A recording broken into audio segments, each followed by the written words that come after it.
En compagnie du combattant québécois Marc-André Powerbar Barrio. Il affronte Bruno Silva à l'UFC 315 ce samedi. Marc-André, question toute simple tout d'abord, mais comment ça va? T'es en retour à la maison, là? Je suis super excité, c'est le fun d'être de retour ici. Mes dernières sorties que j'ai faites au Canada, ça a été quand même le fun de pouvoir être dans mon pays. Mais là, de revenir ici à Montréal, très proche de chez moi, sachant qu'il y a quand même des bons souvenirs ici au Centre Bell, dans le temps de TKO. J'ai eu mes bons moments ici, là, puis ça va être à jamais, là, en dedans de moi, c'est sûr et certain. Mais je sais que je peux aller faire encore des belles choses, puis c'est ce que je m'apprête à faire là, en fin de semaine. Ben, tandis que tu en parles, j'ai regardé sur ta fiche. Dernière présence au Québec, 2018, c'était au Centre Vidéotron. Au Centre Bell, ici à Montréal, ça remonte à 2017. C'est quoi la différence entre le Marc-André Barrio, champion de TKO, et le Marc-André Barrio, 7-8 ans plus tard, qui est maintenant à l'UFC? C'est sûr que ça a été un parcours, un processus. Il y a eu des hauts, des bas dans tout ça. Je pense que j'ai atteint comme un plateau de maturité qui vient avec l'âge, avec l'expérience. Je m'apprête à démontrer tout ça encore une fois. Comme j'ai toujours fait, toujours bien arrivé préparé. Je reste fidèle à moi-même. Le résultat en tant que tel, des fois, on n'a pas toujours de contrôle dans tout ça. Mais une chose est sûre, c'est que je vais rester fidèle à moi-même jusqu'au bout puis m'assurer de profiter du processus à 100%. Pas avoir de regrets à la fin de la journée, c'est ça mon objectif principal. Pour ceux qui ne le savent pas, évidemment, tu es sur une mauvaise séquence, 3 défaites consécutives, les 2 dernières défaites par KO. Ouais. À l'aube de cet autre combat pour toi à l'UFC, est-ce que c'est difficile de ne pas penser aux conséquences? Peut-être conséquences de perte d'emploi à l'UFC, mais aussi conséquences au niveau physique, là, parce qu'on sait que des KO, ça peut avoir des conséquences à long terme.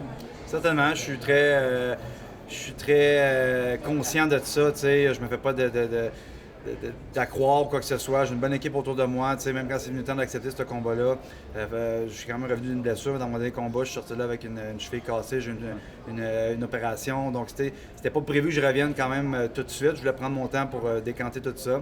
Mais la force de caractère que j'ai utilisé justement toute ma rehab de ma cheville pour vraiment recentrer et creuser en dedans de moi. Puis je me suis posé bonnes questions, puis je veux encore être ici. Puis là, quand l'appel a été fait pour dire que c'est à Montréal, ben là, je dis, c'est sûr que c'est un incontournable. Puis dans les délais aussi qu'on me donnait, ça avait de l'allure. Fait que j'ai sauté là-dedans sans trop vraiment me projeter trop loin. Je me suis dit, si ça va bien dans l'entraînement, je peux le rendre jusqu'au bout, tant mieux, on le fait. Puis je suis là aujourd'hui en conscience de cause de savoir que ça peut être peut-être ma dernière sortie ici. Mais comme je dis, je veux pas de regrets, puis je veux pouvoir dire que je l'ai fait jusqu'au bout. À ma façon, à moi. Il n'y a pas de façon parfaite, mais moi, je l'ai fait pour moi. Quand même 15e combat dans l'organisation, c'est ça, personne ne peut me l'enlever. Fait que je m'en vais là en légèreté quand même. C'est sûr que je peux penser un peu au après, mais si je me laisse trop aller là-dedans, ça va juste peut-être me garder dans une bulle que je veux pas être. Je veux sortir, je veux émerger. Le phénix, il va renaître de ses cendres. La dernière fois que tu t'es retrouvé dans une situation similaire, avec le dos contre le mur, tu as sorti une de tes très bonnes performances. Est-ce que tu le ressens un petit peu de la même façon dont tu te sentais? Est-ce que tu le feels, là, comme on dit en bon québécois, que tu es un peu dans la même position puis que c'est là que le meilleur Marc-André Barrio ressort?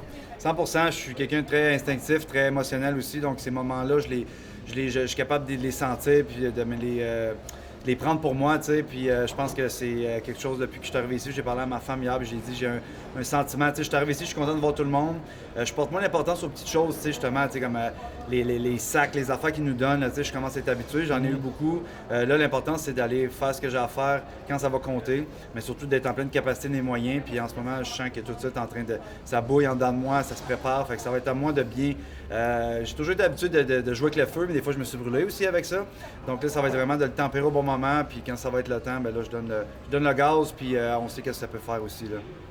Silva est sur une mauvaise séquence lui aussi, 3 défaites consécutives, en tout cas plusieurs défaites à ses derniers combats, mais c'est un gars qui cogne fort. 20 de ses 23 victoires ont été acquises par KO. Toi qui as subi le KO à tes 2 dernières sorties, est-ce que ça t'inquiète quand même? Puis comment contrer ça, là? Ben en fait, j'ai testé, je peux pas dire que j'ai plus de menton ou que je suis rendu sensible à quoi que ce soit. Ça a été, les derniers combats se sont déroulés comme se sont déroulés. Il y a eu des ouvertures, ça a touché aux bonnes places, puis on reste des humains aussi après tout. Donc c'est sûr et certain que je suis très conscient que je veux pas avoir ça à répétition. J'ai pas eu de séquelles, j'ai été bien pris en charge, donc ça c'est correct. Mais j'ai adapté un peu la façon d'aborder les choses justement pour pas me lancer dans l'action. Je suis pas obligé d'aller en brawl avec un gars comme ça, étant donné que c'est ça sa force. C'est ma force aussi, mais j'ai pas besoin de clasher avec non plus. Je peux être plus intelligent, plus calculé. J'ai 3 rounds pour travailler. Je sais que j'ai l'énergie, j'ai le cardio pour toffer aussi. Donc, je vois pas pourquoi que je peux pas m'amuser en début de combat, dans le combat, puis voir justement le build-up un peu de power bar qui commence à prendre le dessus sur le combat, puis finir ça avec les bras dans les airs. De retour à la maison, donc, on en parle. Tu as des racines à Gatineau, bien sûr. Tu es originaire de là-bas, tu as habité longtemps du côté de Québec. Est-ce qu'il va y avoir un bon fan club de Marc-André Barriault? Est-ce que tu t'attends à un bon support samedi au Centre Bell? Ben, j'ai mon monde proche cette fois-là, j'ai amené ma famille, j'ai réuni ma famille justement, parce que on sait jamais ce qui peut arriver, mais je voulais avoir mon monde proche avec moi, là, mes parents, mon frère, je me suis assuré d'avoir le bon noyau proche, puis le reste, mais j'ai beaucoup de personnes, je sais, qui se sont procuré des billets, qui étaient très excités. Peu importe ce que la carte avait de l'air en tant que telle, moi, je m'en vais faire mon travail à moi. Il y a du monde qui vient juste pour me voir moi. Ils vont pouvoir enjoyer toute la frénésie aussi de l'événement. Mais je m'attends à pouvoir montrer au monde que je suis encore ici, puis je veux y rester, donc je sais ce que j'ai à faire, puis je compte le faire. Marc-André, je te laisse aller. Bonne fin de préparation. Merci, Ben. Très hâte de te voir Yes. cette fin de semaine, ce samedi, il affronte Bruno Silva à l'UFC 315 à Montréal.